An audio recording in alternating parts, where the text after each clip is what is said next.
Hello and welcome everyone to the Department of Defense Educational and Developmental Intervention Services Early Intervention Tri-Service Update. My name is Jane Dooley. I'm the technical host, and our presenter today is Dr. Naomi Youngren. But before I turn it over to Valerie O'Brien is going to be doing some introduction. And before I turn it over to Valerie, I just wanted to go over a few brief housekeeping items with everyone. Today's session is also being recorded and is going to be available through the INR portal in about 2 weeks or so. So we will get information will be forthcoming about how you can access that in the near future. If you need to check out a little bit early, you can come back and take a listen to it there, as well as refer any of your coworkers and peers to that recorded version. That is what I had in terms of housekeeping for the technical overview. I do need to read this brief disclaimer, which is that the appearance of hyperlinks does not constitute endorsement by the Department of Defense of this website or the information, products, or services contained therein for use other than authorized activities such as military exchanges and morale, welfare, and recreation sites. The Department of Defense does not exercise any editorial control over the information you may find at these locations. Such links are provided consistent with the stated purpose of this DOD-sponsored webinar. So that is what I had for logistics. I'm going to go ahead and turn it over to Valerie O'Brien. Valerie? Well, thanks very much, Jane. Hi, my name is Valerie O'Brien. I work at the Office of Secretary of Defense Military Community and Family Policy, Office of Special Needs, which is a big mouthful. And I wanted to welcome everyone back to another webinar. It kind of continues on with our series of training webinars that we ended up with, I guess it was last January.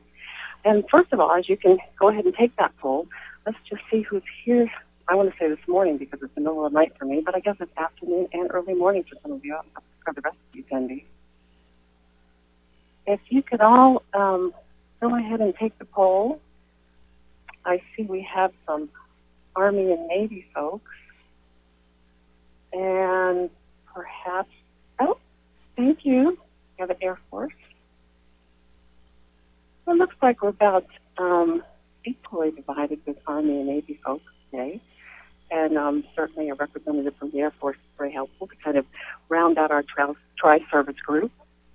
As I say, I'd like to welcome you all back. We're going to go ahead and talk a little bit more right now about the objectives of today's webinar. You'll take a quick look at these. We're going to quickly review tri-service updates, things that have been happening over the last few months at my level, at the OSD level, as well as some information from each of the services. We're going to go over the topics and issues today. This webinar, it was actually a compilation of a lot of the topics and items that were developed over the last 7 training webinars. We'll be covering a variety of issues today. And then finally, we'll be talking about, or Dr. Youngwood will be talking about some of the plans that we have for future training opportunities that will certainly, hopefully, you'll be able to participate in. So I'll just go ahead and talk a little bit about, from my level, the DOD level, about some of our initiatives, and certainly as you're participating in one of them. We are moving forward with Dr. Lori Hobbs from the Navy. Sheila Taylor is going to be representing the Air Force today, and of course Dr. Naomi Youngren and Audrey Artisan represent the Army as we plan some of these opportunities for collaborating and providing tri-service early intervention services. We have been fortunate to have obtained some funding to continue on with this effort, and we're looking forward to providing some additional opportunities for training, for some coaching, for some perhaps curriculum development, so that we really can all begin to work together. I would like to provide, I think Dr. Lori Hobbs is joining us here today to provide some updates from the Navy. Lori? Good morning. Can everybody hear me? I think you sound fine. Okay. Well, good morning, good afternoon to everyone, and thanks for participating, and thanks for hanging in there with any potential technical issues. As was stated earlier, if you want to follow along on your slide deck, please do so. Sometimes that that's a little bit easier to follow. I've changed my my volume on my phone, so hopefully this is better. Oh, yep, it looks like it is. Thank you. So I have been at BUMed for since mid-March, and I'm very excited about the changes that I've been hearing and the enthusiasm that everybody has to adopt what the Navy is doing, or I'm sorry, what the Army has been doing, and they've got a great program, and Naomi has definitely been a great lead, and we have looked into trying to adopt the forms that the Army is using, and what the feedback that we've received is that we can't just go ahead and start using the forms. What we need to do is establish actual Navy forms or DOD-wide forms. So what I'm going to do, as the timing is good, we are redoing the EDIS instruction, the BUMed instruction, and we'll incorporate new forms for Navy via that means. And then, of course, if all of the services adopt it and OSN supports moving forward with the DOD form, ultimately, I believe that's probably where we'll end up. But again, thank you for everyone's interest in moving forward with this project. And if you've got any insight, additional suggestions, how we can move into this transition a bit more smoothly, I'm open to that. We'll be looking at potential training opportunities outside of the webinars as well. So thanks for your input as we go along. And thanks for your participation. Thanks, Lori. And I believe, Sheila, you're providing some updates for the Air Force. Sheila Taylor? Yes, I'm here. I think I'm the only one from the Air Force. Yes, I think so. Welcome. Thanks.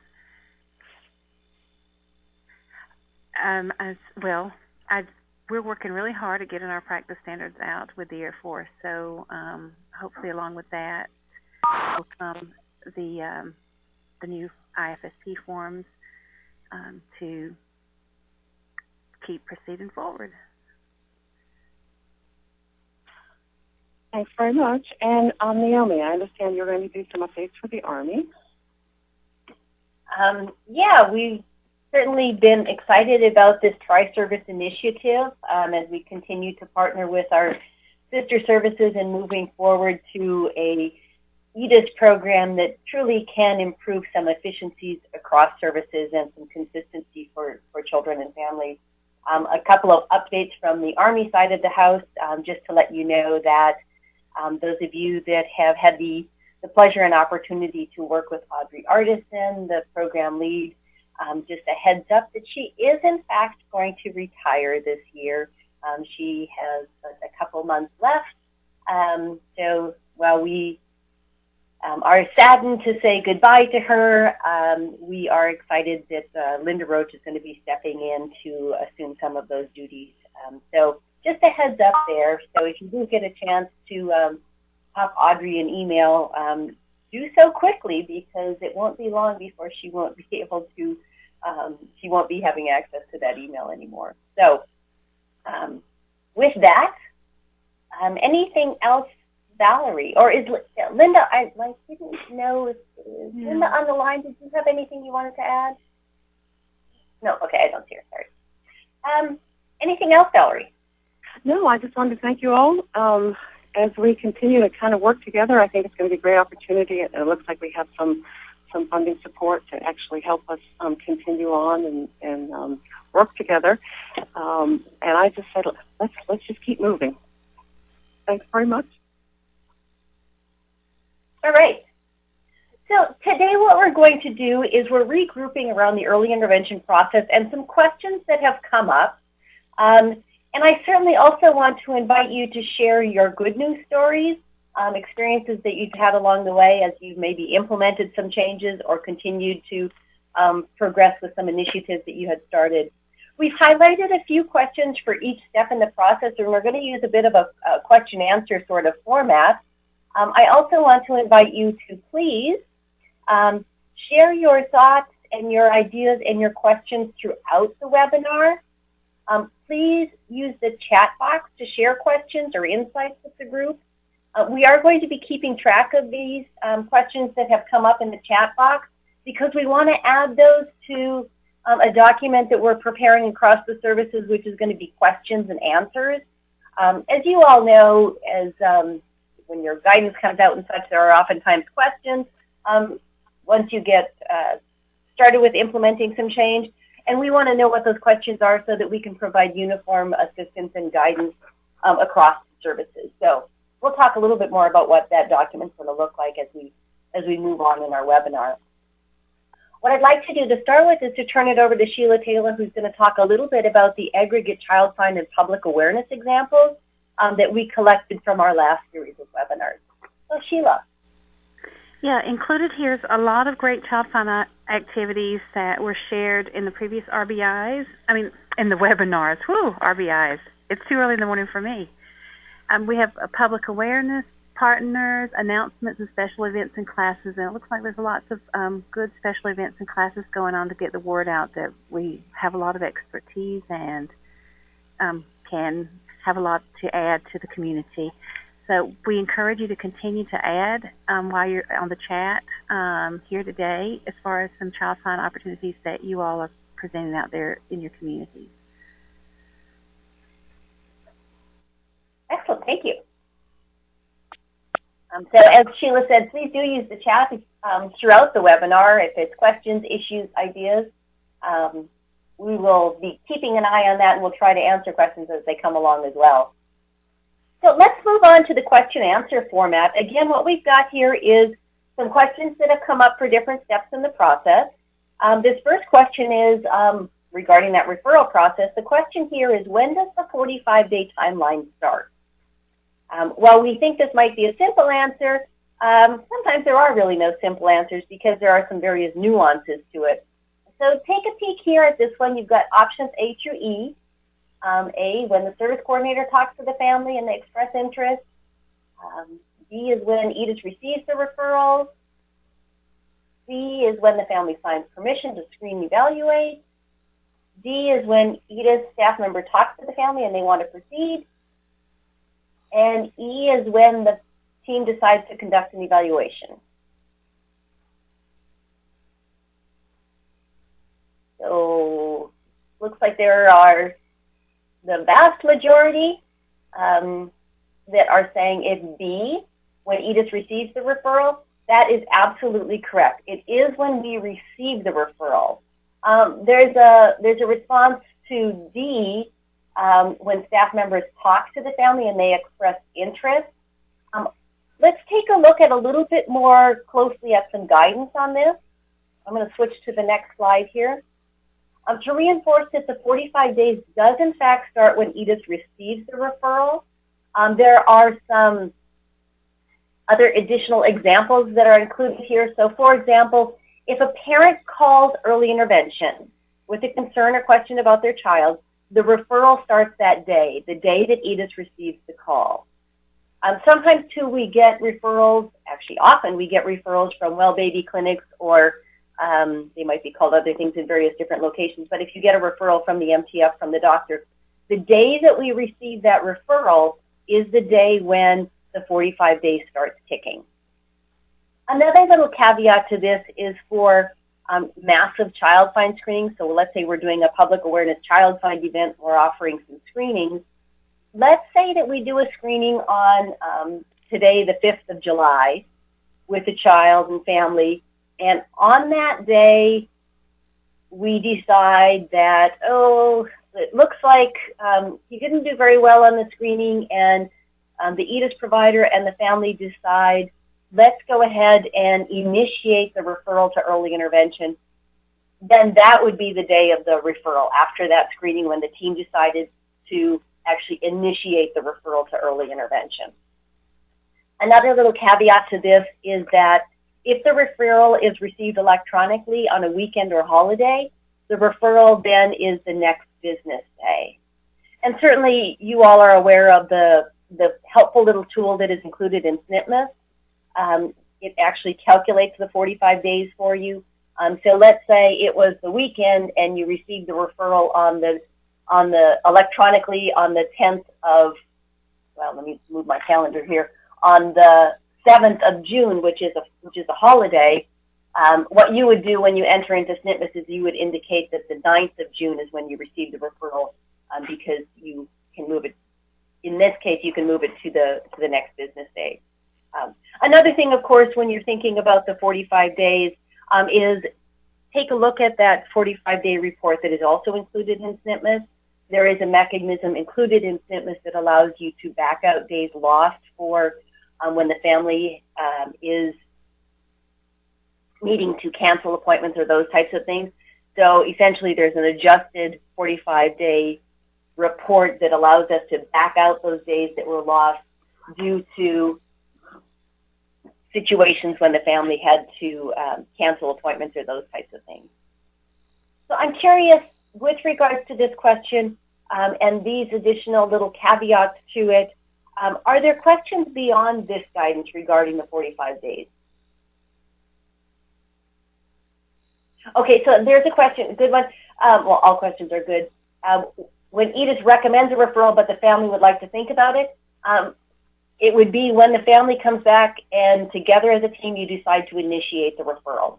So just because we recommend further going on to referral and doing the evaluation, it's when you and the team in that situation, when the family decides that they want to proceed with the referral. All right, I'll keep an eye on that. Any other questions? If you have admin assistance, ensure contact.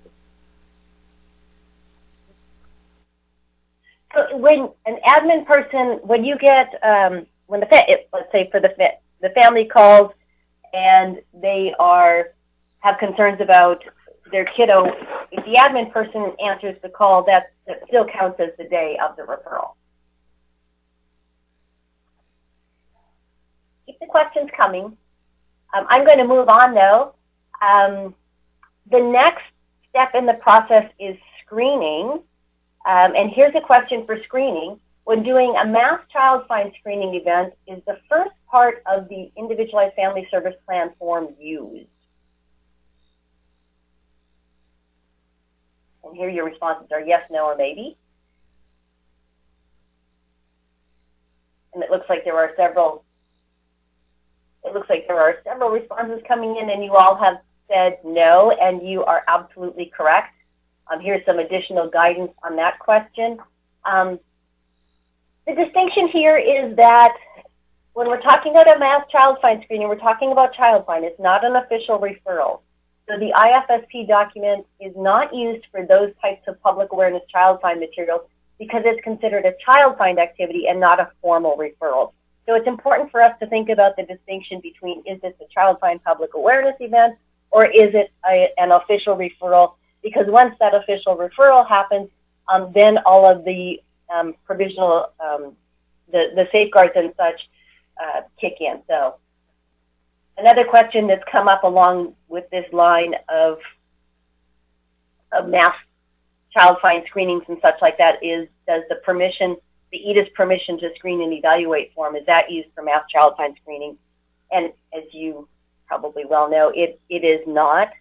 Because again, it's the distinction between a child find public awareness activity versus a real referral to early intervention. So that permission that we have for EDIS is permission to screen and evaluate as part of an official referral. So again, if there are other questions with that. All right. Let's move on to another question that has come up, and this is with regards to notice of proposed action.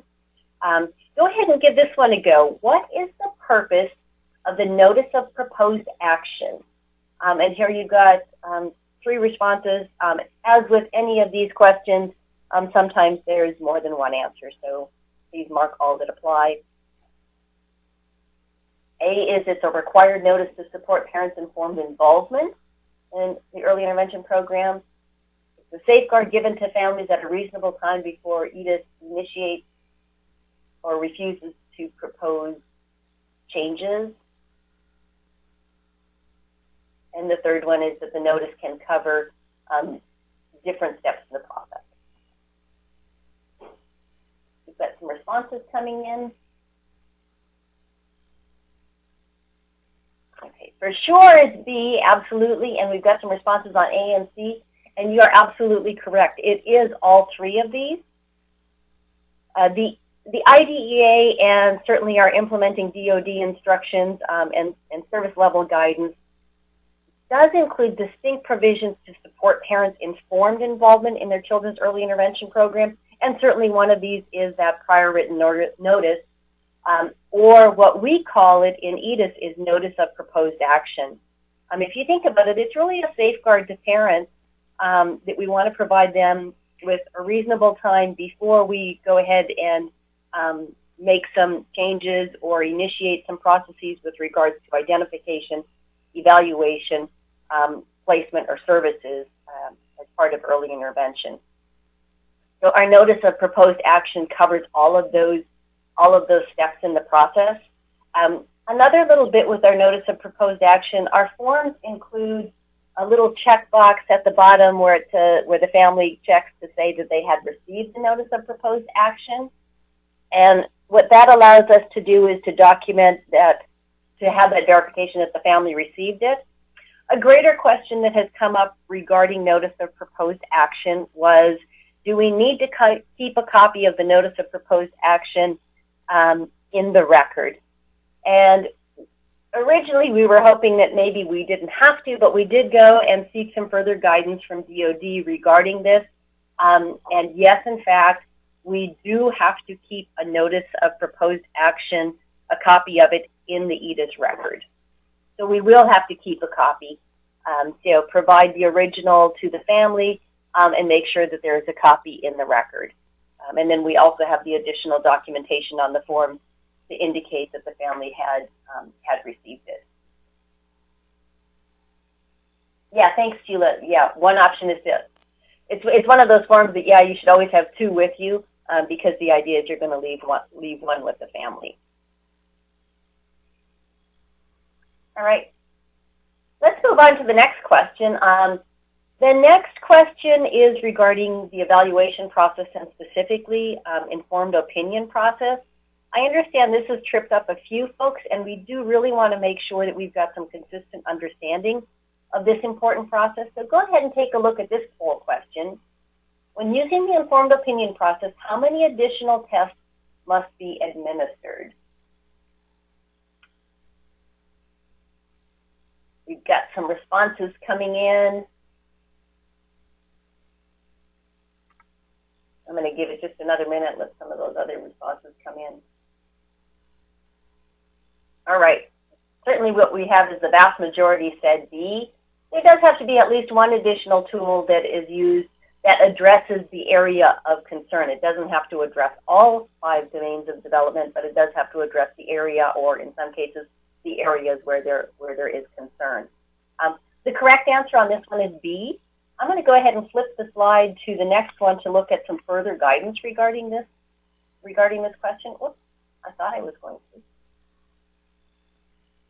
Here we go. Okay.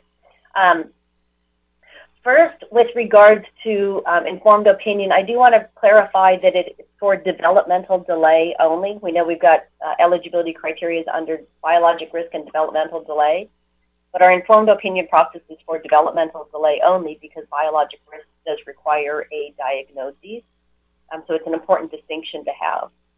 I also encourage you all to think about informed opinion as a process for gathering more information and not a means to make a child eligible. There certainly have been times when we've gathered more information and determined that the child, in fact, does not have a significant delay in development and therefore is not eligible. Informed opinion does require the use of additional measure. It does not mean that it needs to be in the area of concern. It doesn't have to address all areas, as I mentioned before. And simply saying, based on my informed opinion, he's eligible, really doesn't cut it. We have to back that up with some additional resources, some additional measures, and not just say he's eligible based on my informed opinion. I also want to reinforce that informed opinion process is the correct verbiage over clinical opinion, and this is because parents and professionals are involved in this process. It's not just our clinical opinion, it's the informed opinion process that certainly does use and capitalize on the information that parents provide as well, because certainly, after all, they know their child better than anybody. Another little caveat with this is when just a second norm reference tool is used that yields standard scores, informed opinion is not needed. So let's say we did the DAC and we said the area of concern was communication, and we thought, let me just capture a little bit more information using the PLS. The PLS is another norm reference standardized instrument that's going to yield those standard scores. In that case, you do not have to apply informed opinion process. However, a little caution there is think about, is that all that's going to be needed? Or might there be additional kinds of information that we want to capture? If so, then you really need to implement an informed opinion process. The other thing that's going to be important is when additional measures are administered to gather more information, it's important in your evaluation to document information from all of the tests that were done, all of the information that was gathered, and to have some description about which test best represents the child's skills and why. So, for example, it might be something like, let's say the DAC and the PLS were done in this particular example. We might say that the PLS captured a greater mix of the child's skills and abilities, as well as his challenges in demonstrating skills, and is therefore considered a better representation of his levels of performance. So there needs to be something included in the write-up that speaks about, we did these two measures, but based on whatever the reason, we find that this particular measure is a better representation of his skills. So an important little piece to include in there. I anticipate that there might be some other questions with regards to informed opinion. I certainly do invite you to share those in the chat. Again, I see some great dialogue going on in the chat. So continue with that. And thanks, Lori, for your input, too, about some of these changes being incorporated into the BUMED instruction as that gets revised. So please continue to share your questions. Those are going to be important for us to capture and to be able to share across all of the services so that we can continue to move forward in our tri-service initiatives. Let's move on to the next step in the process. This is eligibility. Here's our next question. Are standard deviation scores, so Z-scores, needed for determining eligibility under developmental delay, or can percentage of delay be used? And you've got three options here.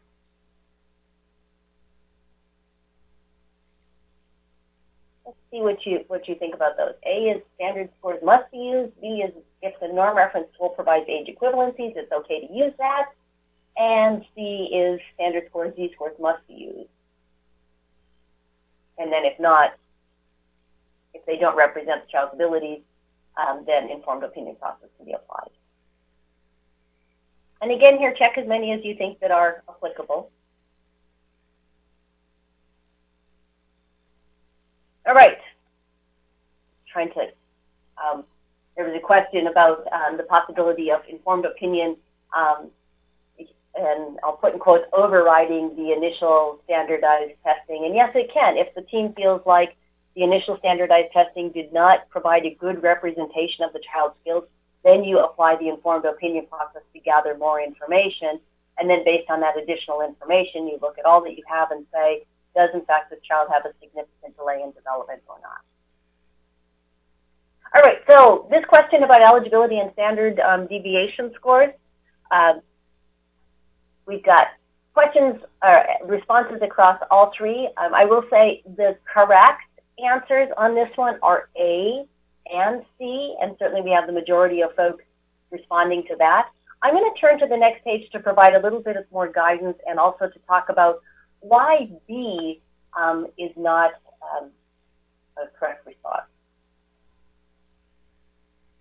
So with regards to initial eligibility, and I certainly invite those of you that responded with B, we'll have a little bit more discussion about that. If there are continued questions, please raise those. So our eligibility allows for Z-score, standard deviation, and percentage of delay, but initial eligibility under developmental delay, with initial eligibility under developmental delay, standardized testing that yields standard scores comes first.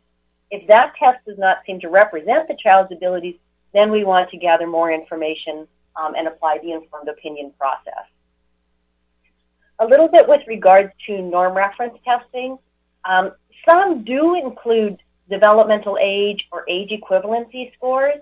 Many of the tests, you'll see a table in the back that has developmental age or age equivalency scores. There's a caution with these because these scores represent the chronological age of the children in the sample for whom that specific raw score was the mean. So in essence, basically what's happening is that those scores represent more of a mathematically calculated performance rather than actual performance. So assessment experts really do discourage the reporting of age equivalency scores because they don't provide provide real comparative information.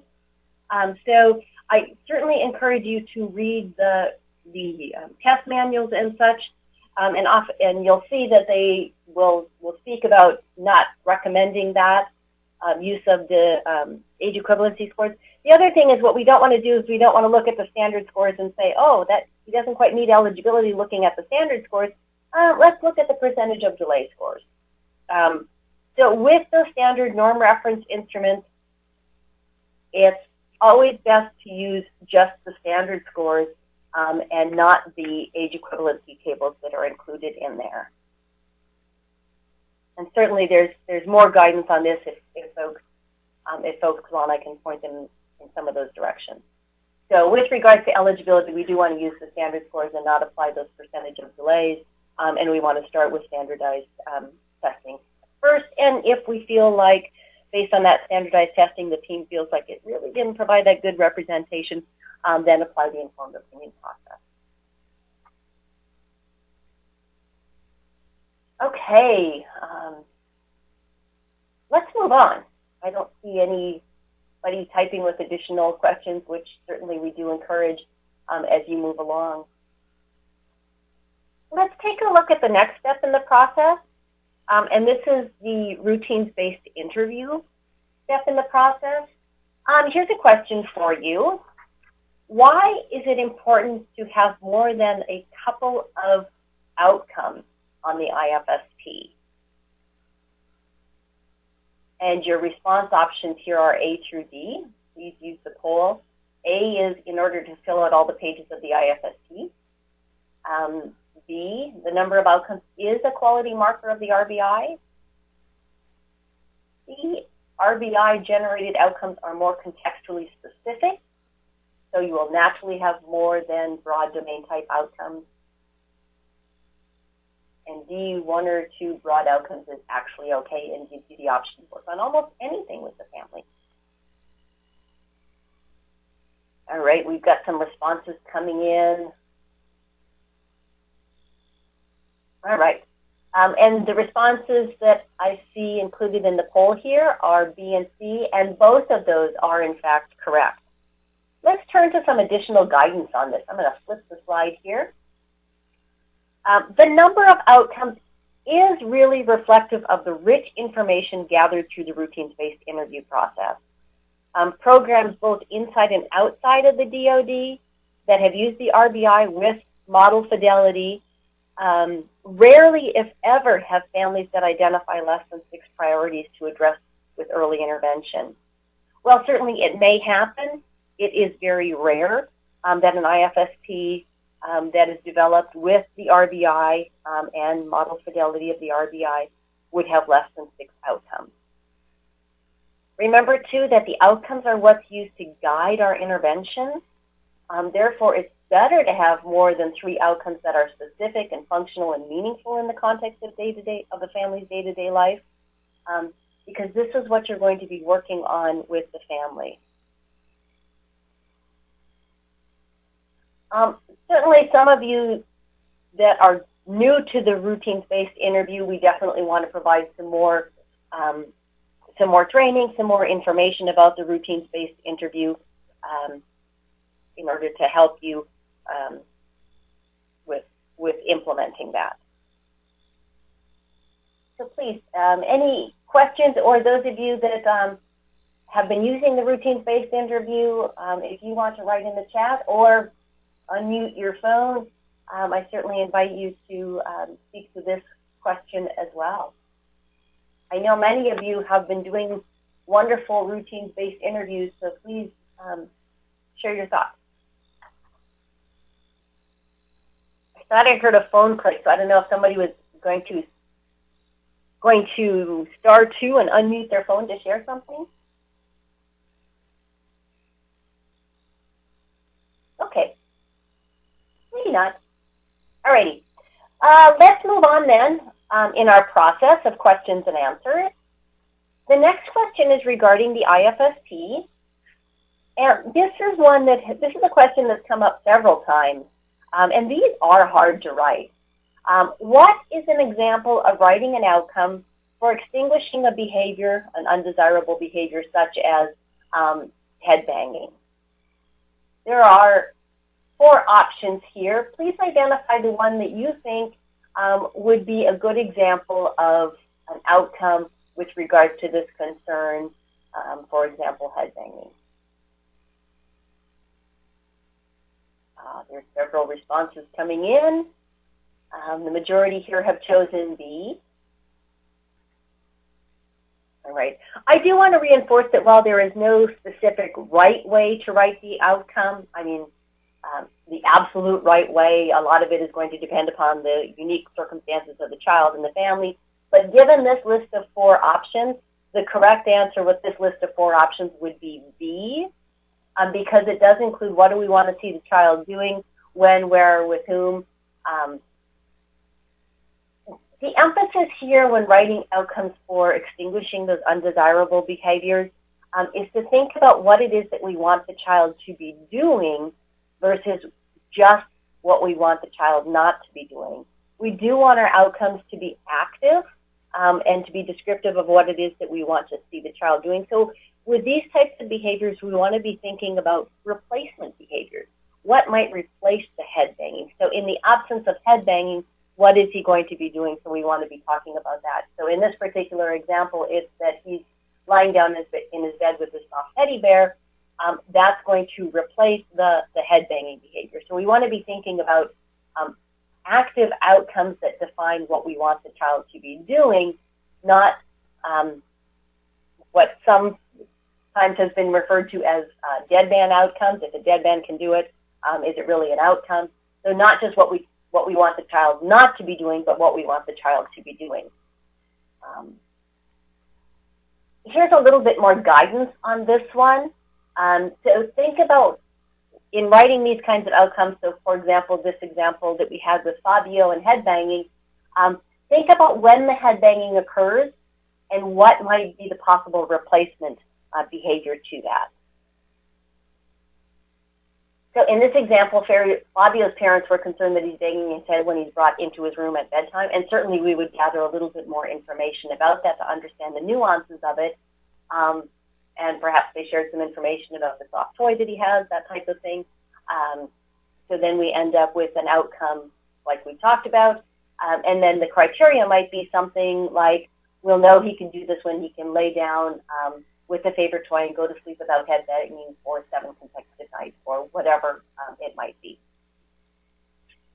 So I recognize that these are hard to write, but encourage you all to think about that. What do we want the child to be doing, not just what do we want the child not to be doing? I think we might have time for this one. This is an opportunity for you to give it a try, and I encourage you to use the chat box, or please unmute your phone and we can talk about it. So go ahead and try writing an outcome for this one. So here it is. This is Jaden. He's 30 months of age, and he hits his younger brother Jordan, who's 12 months, and tries to push him over when they take a bath together. His mom wants to make sure that they bathe together because right now she's at home alone with him because her husband is gone. Plus, it's fun for them to be in the tub together. But Jaden's becoming more aggressive, and his mom is afraid that he might hurt Jordan. It's hard to manage both of them. Jaden can be a little bit sly and quick, and the parent would like to see them bathe together every day, but right now she's only able to get him in the tub every other day or so, and it's sometimes a challenge. So given this scenario, recognizing that you've got a good bit of information here, what might that outcome look like, recognizing that we want to write an outcome that includes what we want to see him doing, not just what we want to see him not doing? I see a few folks typing, so let's see what. Those of you that are sitting with your colleagues, please work together because, again, these are hard to write. Oh, yeah. Okay, so here's one from Wendy. Jaden will participate in bath time by playing with bath toys and not pushing his brother. Yep, great. So you've got in there what is the replacement behavior, that he's going to play with the toys and not push his brother. So it's okay to include that caveat that we don't want him to push his brother, but we want to think about what is the replacement behavior. Super. Yeah, use it might be that our replacement behavior is having him use the washcloth and interacting with the toys and not pushing his brother. Good.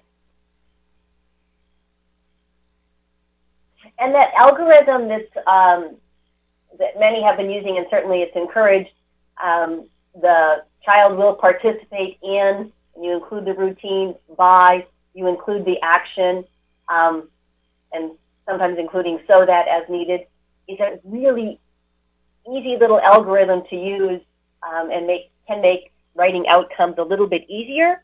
Also, the thing, I think we talked about it on one of the earlier webinars too, is that using that pattern of writing outcomes can also be helpful for families because they begin to get it's easy to understand, and all of the outcomes use that same kind of format. All right, we have some other people writing, but hopefully they didn't get kicked off the webinar. But thank you very much for those examples of the outcome. And you're absolutely right. Be thinking about what is that replacement behavior beyond what it is that we don't want to see the child doing. And then, of course, with the criteria, we need some information about how often it happens in something. It might be something like when Jaden takes a bath playing with toys with his without hitting his brother every day for however long. It might be, or it might be 6 days a week or whatever. We want to coordinate that with the family. Good. Alrighty, let's move on. This is moving on to the next sort of part of the process about natural environments. I'm going to turn this one over to Sheila, who's going to talk with us a little bit more about natural environments. Sheila. Yes, so the question is, how do we handle it when a parent refuses to have services in the home when that is the natural environment and where outcomes would be best addressed? Take a look at the 4 choices and choose what you think is best. So it looks like that B, C, and D are getting some of the answers, and so let's take a look at this. We certainly can revisit with the family health services that are provided because we we do start off with talking with the families about where the services are provided in the home, child care center, or other community centers. And as we know, parents know best what works for their child. And so we would be combining our developmental and discipline-specific expertise with the expertise about their expertise about their child. We certainly could revisit with the family the power of natural learning opportunities, activities that are of high interest to the child or family and that occur with high frequency have the greatest potential to support learning. And we can definitely also explore with the family where they go and identify an alternate location for services. Our goal is to provide supports and services in the locations identified within the outcomes which most benefits the child and the family. And it would likely be helpful at the IFSP meeting to clarify the purpose of early intervention and the outcomes that the family has identified. And once we've shared that, we have a shared understanding of those basic issues, a work plan could be developed to help the family address their needs as well as the location. So outcomes typically would guide the location, and helping the families to understand that would hopefully get you all in the natural environment. Of course, there are other locations other than the home, within the community parks, running errands, many different outings that we could share with the families also. All right, and we certainly encourage you, if there are questions beyond this guidance, to write your questions in the chat. Sheila, I'm going to move on to the next slide for you, which is around IFSP in 45 days. Yeah. This question came up earlier in the chat, so here's your answer to this one. Yes. And so when does the 45-day timeline end? Take a look at those answers and give us your best response. Jane, I think we need to clear the poll. There we go. Thanks. So I'm not seeing any of the poll responses. So I'm not sure. Either. Okay.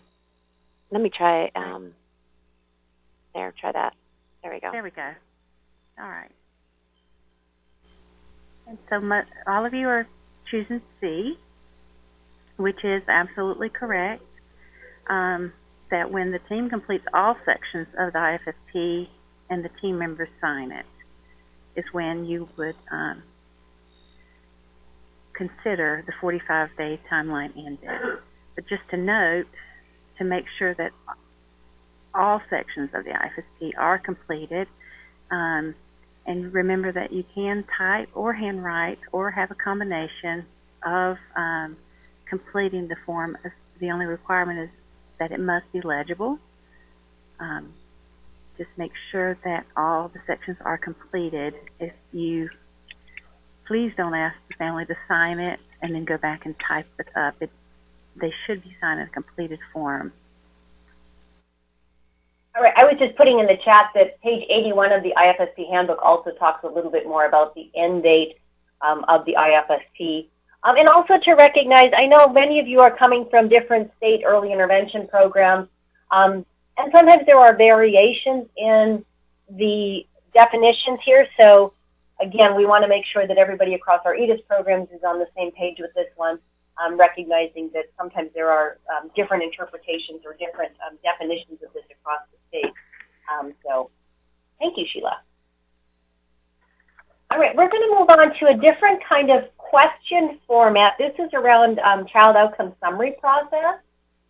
And here we have a list of questions that are true and false. So we're going to go through each one of these, and I will ask for you to identify, put a check in the poll section to identify those questions that are true. So the first question we have is, the child outcome summary process is embedded into the EDIS IFSP process. If that's true, go ahead and mark A. I see there are several people marking A, and yes, in fact, it is. EDIS is one of the programs that was, let's say, one of the forerunners with this initiative. Now through the Early Childhood Outcome Center, there's a lot of work being done, and a lot of states are now trying to figure out how to integrate the child outcome summary process into the IFSP. Those of you that have been around for a while perhaps remember when it seemed like it was this additional thing that you did, but now what we've got is it's fully integrated into the IFSP process, which really does help to make certain that families are fully informed of this process, and that it's not just something that's done on the side. The next question is B. The child outcome summary ratings are gathered at the time of initial and annual IFSP and when the child exits. If you think this is true, go ahead and mark the poll question. We've got a few people responding to B. All right, this one is also true.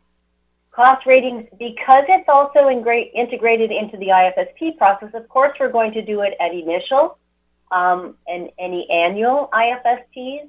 Also when the child exits from the program, we need to capture the child outcome summary rating, because ultimately what we're going to be doing to measure outcomes is to look at the difference from initial and to exit. So it's done at all of those junctures in the process. Let's move on to question C. Communication skills are part of the 3 national child outcomes, that they're part of each of the 3 national child outcomes. If you think that's true, go ahead and mark the poll. We've got some responses coming in on this one. The 8 people that marked, 9 people, we have 10, that marked this one as true are absolutely correct. Communication skills do cut across each of the 3 national child outcomes. This one can be a little bit puzzling, but think about it this way. So social communication skills are included within the context of outcome 1, positive social relationships. Children's acquisition of language and ability to respond to questions and such is included in outcome 2, acquiring and using knowledge and skills. And communication to get needs met is included in outcome 3, taking action to meet needs. The additional file that was shared up in your file share pod up in the upper right-hand corner, it says Organizing Tool, COS. That was shared at one of our earlier webinars, but I think it's a nice tool that can help us to understand and have uniform, consistent understanding of the breadth and depth of what is included in each of the 3 outcome areas. So yes, in fact, communication skills do cut across each of the 3 outcomes. Let's go on to the next question. This is D.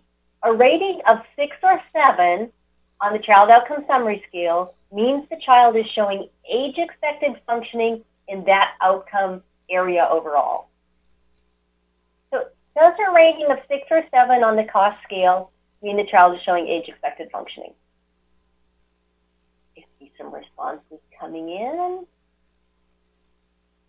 Those of you that mark this one as true are absolutely correct. A rating of 6 or 7 does in fact mean that the child is showing age-expected functioning. And we know on the 7-point scale, as you move down the scale, you see less and less and ultimately no age-expected functioning. All right, let's take a look at question E. This is at least one Individualized Family Service Plan, IFSP outcome must be developed for each of the 3 national child outcomes. What do you think about that one? So this is question E. Do you think there's a requirement to have an IFSP outcome for each of the 3 national child outcomes? You guys are really good. So nobody's responding to this one, indicating that it's false, and you're absolutely correct. This is false. There is no requirement to have an IFSP outcome, which again are based on families' priorities of what it is that they want to work on with early intervention. There is no requirement to have an IFSP outcome in line with each of the 3 national child outcomes. All right, let's move on to the last one. This is F. The functional skills that map to each of the 3 national child outcomes is based on a set of descriptors that define the breadth and depth of each outcome area. So if you think this is true, go ahead and mark that on the poll question. It looks like there's might be some screen locking going on the polls for some of you. Sorry about that. Jane's going to get you hooked up, though. All right, we see some responses coming in on this one. And yes, this one is in fact true, that the functional skills that do map to the 3 national outcomes are based on a set of descriptors, and part of those are included in the tool that's included in the file share. You could take a look at that. And I encourage you to do that, because understanding the breadth and depth of each of the 3 child outcomes is not necessarily totally intuitive. We really do have to rely on those defined set of descriptors. So good job on the child outcomes questions. So just to recap, all of these are true with the exception of E. All right, we're going to move on to service delivery, and I'm going to turn it back to Sheila for this one. Okay, so the next question is, what is the primary service provider approach? Take a look at your 3 choices here and give us your best answer. And I believe that most all of you are answering with C, and you are right. The thinking behind the primary service provider approach is that the role of the professional team members is to support the family and other primary caregivers in their interactions with the child. Since the family members will be focusing on and engaging with their child as a whole, all intervention strategies should be integrated in ways that make sense within that family's daily routines and activities. So the integration of services can often best be accomplished through one primary service provider working with the support of other team members to implement the Ifsp with the family. And as we use the primary service provider approach, the questions for our teams become, what expertise is needed to support the family to progress on this outcome, and who on our team has this expertise? And this approach also is in keeping with the mandate for early intervention services to enhance the capacity of families to meet the children's needs. All right. Because we have just a second, Jan, I wonder if we could open up another poll. And these are your responses. Yep, there you go. Just quick with the primary service provider approach, a question for everybody. Your response options are going to be yes, no, sometimes. And the question is, to what extent do you use a primary service provider approach? Yes, always, sometimes or never. We've got some responses coming in. Okay, so of the respondents, we certainly see the vast majority using a primary service provider approach. This is certainly what we are moving to across all services and across all EDIS programs. We'll probably have some more discussion in future webinars around the sometimes.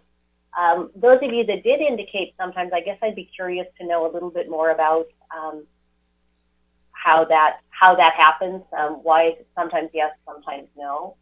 So I invite you to share that information in the chat box, or to share it via email at a later time if you like. But certainly what we see is, based on the respondents, 16 of you, or maybe that's the group collective in some locations, are using the primary service provider approach. Excellent. All right, Sheila, I'm going to move you on to the next slide. And just before you do this, I just want to let you know there is a typo in this one. Or Sheila, you may alert them to the typo in this. Yeah, for CSC, it says Central Screening Committee, and that it really should be Case Study Committee. So we're looking at the transition, and we've provided a good resource with the special education program's procedural guides, and we can use that as a reference in helping us during our transition for children who are turning 3. Some questions have come up about extended transitions during the summer months. When a child turns 3 during June, July, or August, we should ensure that an eligibility decision has been made and an IEP is developed before the end of the school year. And as I lost my train of thought here. So we want to make sure that the IEP is developed before the summer break and continue to serve these families during the summer months in accordance with our IFSP. There's certainly going to be some more work on transition. We're working on a transition module in coordination with DOD because a big part of this is both systems have to be in sync when we're transitioning to the school. And I certainly heard of some challenges that folks have had with regards to this, and we want to ensure that we all have uniform understanding of this. And summer birthdays can be a challenge. I know many of you, as we're in June already and school is about to wrap up, many of you are going to be carrying kids over the summer months, and certainly at a minimum they should have their eligibility with the school system completed. All right, I'm going to move on. So the question Julie asked, does an IEP have to be developed or can it be an eligibility? Eligibility should be determined before the summer break. I know that some schools will do the eligibility meeting and then they'll develop the IEP at the start of the school year. There are some variations on how schools handle that, but what we do want to know is if we're carrying this kiddo over the summer months, that he's eligible to begin school in the fall. Any other, I'm sure there are other variations to that you've seen in the schools that you've worked with. Just a little bit about the questions and answer resource. So we've gone through some of the questions and answers today, and many of you have included some additional questions or caveats to questions. I certainly do encourage you to continue to share those because what we do want to do is we'll use the chat information from today's call and from yesterday's call, and we'll add in those questions to the resource that we already have. Again, this resource is going to be coming out this summer, and it is going to be kind of the first in a set of these, in that it's coordinated across the services. So all 3 services are going to have this question and answer guidance that is going to really, I believe, I hope, you'll let me know, help us to move towards this tri-service initiative and consistent interpretation and application of different policies and procedural components and steps in the process. So be looking for this in the next couple months. And again, continue to share any questions that come up. The questions that you have are really important for everybody across the program. So there's no such thing as a bad question. All questions are great. A little bit about tri-service training momentum. There are some initiatives that are in place. Valerie had spoke earlier about some additional funding and some additional partnerships that are underway. At this point in time, we're looking at a scale-up plan for some targeted sites. And you'll be working with, we're going to coordinate that with across the services. This will include a series of webinars, some coaching, and some shadowing opportunities as well. So what we're looking to do is identify a few sites. Certainly are interested in hearing from you all as well that can receive some additional training and then ultimately share that information with other sites. The other thing that we've got going is the EDIS service-wide modules for Certificate of Completion. What we want is everybody to have the same foundational core training. So we're in the process of developing a series of 10 training webinars. Let me scoot ahead to this next slide because it defines the 10 core content areas. And there are online modules included with these, as well as some of these. You'll see some that here have a little asterisk by them. Those are the modules that will require some portfolio work, some portfolio demonstration. What you'll see here is that the 10 modules are organized around the process. So, of course, we've got the big foundational pillars of early intervention. That's the first module, and then it goes into service coordination roles, responsibilities, due process, procedural safeguards, of course, and then the process, intake screening, evaluation, eligibility, RBI, IFSP, measuring child and family outcomes, the 3 national child outcomes and the family outcomes as well. It's into service delivery and then transition. So each one of these modules will include some online content, and some of them will include some portfolio demonstration or observation and video. So again, really aligning ourselves that all 3 services have the same core content, and that there's a certificate that is issued for certificate of completion. Another initiative that is underway, and some of you hopefully received an email earlier this week requesting some information about training topics that you'd like to see.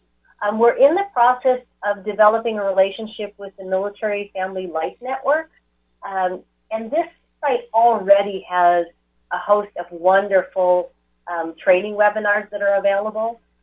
We're interested in developing a partnership with them to develop a series of webinars specific to early intervention providers. So that's early intervention providers in EDIS. The other exciting thing with this is that this would be open to all early intervention providers. So we would share this resource with our with the state Part C programs as well. At this point in time, I certainly invite you to use the chat box to identify training topics that you would like to see included. So there was an email that went out earlier requesting just a brainstorming of what are different topics that you would like to see covered that would help you with your work with children and families in early intervention. So if you like, enter some ideas in the chat box now, and please certainly share them via email as well. And what we're going to be doing is we're going to be looking at all of those brainstormed ideas and then work with the Military Family Life Network to identify a series of webinars that we can produce and invite everybody to participate. Those of you that maybe have not seen the Military Family Life Network resources, I really do encourage you to take a look at the resources that they have there. There are certainly some very content-specific webinars that I think are helpful for us. And then one other initiative is the community of practice sharing, and we're trying to figure out the best mechanism for developing a community of practice whereby you all across the services can share your expertise and ideas. We really want to be able to make sure that we continue to collaborate and draw upon the expertise that everybody has. I also want to put out an invite. If you are interested in helping out with any of these activities, please do send me an email, and I'll be happy to discuss this with you further. Oh, great. I just saw that Valerie put the URL in there for the Military Family Learning Network webinars. So please, you can do this right now in your DCO on the webinar. You can just click that link, and Jane, correct me if I'm wrong, it should open up in another window, right? Yep, it should right after that. Yeah, it'll open up in another window, and you can take a look at it there. So again, if you're interested in helping out or working with any of these, whoops, just lost connection. If you're interested in helping out or working with any of these, please do send an email, let me know. And please use the chat box. We're going to keep it open a little bit after the webinar too. Please use the chat box to enter any ideas. Again, this is just brainstorming ideas of different topics that you would like to see, that you'd like to learn a little bit more about to help you with your work with children and families in early intervention. Jane, either advanced or I need to have the presenter option back. One more. Oh, here we go. Perfect. Thank you, Jane. So a little bit about next steps. And here you've got this beautiful summer picture because it's almost summer. Granted, we don't all have palm trees. I think Guam and some of the other locations are the lucky ones with this. Just to let you know that we will be publishing the questions and answer document within the next couple of months. It's in the process right now, and again, it's going to be coordinated across the 3 services. We also want to look at having another Tri-Service webinar to keep this momentum going with the Tri-Service initiative and to ensure the collaboration and sharing across programs and certainly across services as well. So the next one we're probably going to be looking at August or September. And certainly what we do want to do is invite you all and encourage you all to enjoy the summer, but remember too to share your questions and your thoughts and ideas. It's so important to hear from you all as we continue to work towards having a uniform tri-service program for children and families in early intervention.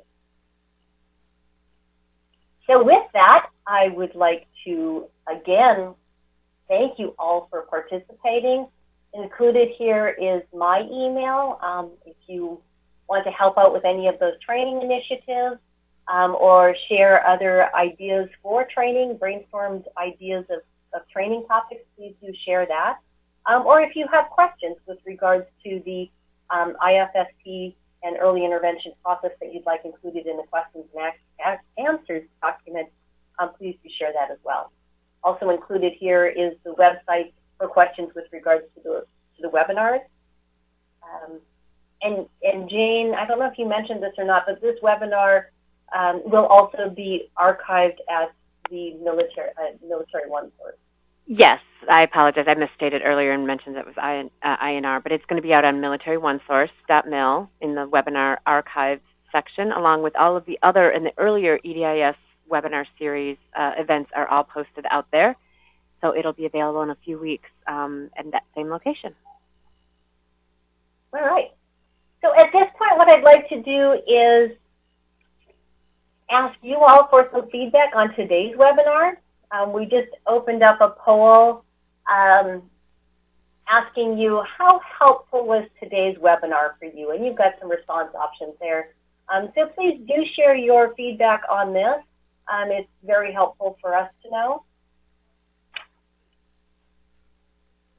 And with that, I'm going to wish you all a good rest of the day and a wonderful, wonderful summer. And one final plug for sharing information. Please use the emails. And anything else that we missed? Anything else from your end, Valerie? Oh, here I'm back. No, I would like all your suggestions and recommendations, as Naomi was saying. If you could go ahead and send training ideas or topics to Naomi, that would be fabulous, and then we'll be able to see what we can put together as we move forward. Well, I think that's about it.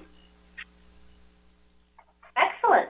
Well, thank you, everybody. Again, we're going to keep the chat box open. If you have any additional comments, please include those in the chat box. Otherwise, we're going to wish you all a good rest of the day or morning or whatever time it is, and we'll see you on the next one. Dr. Youngren, thank you so much. Yes, I'll leave the website open for folks to submit their responses to the quality survey or to go ahead and download some of those files up in the upper right-hand corner. But we will end the teleconference portion of the event. Thank you so much for joining us. Have a great rest of your day, everybody. Bye-bye.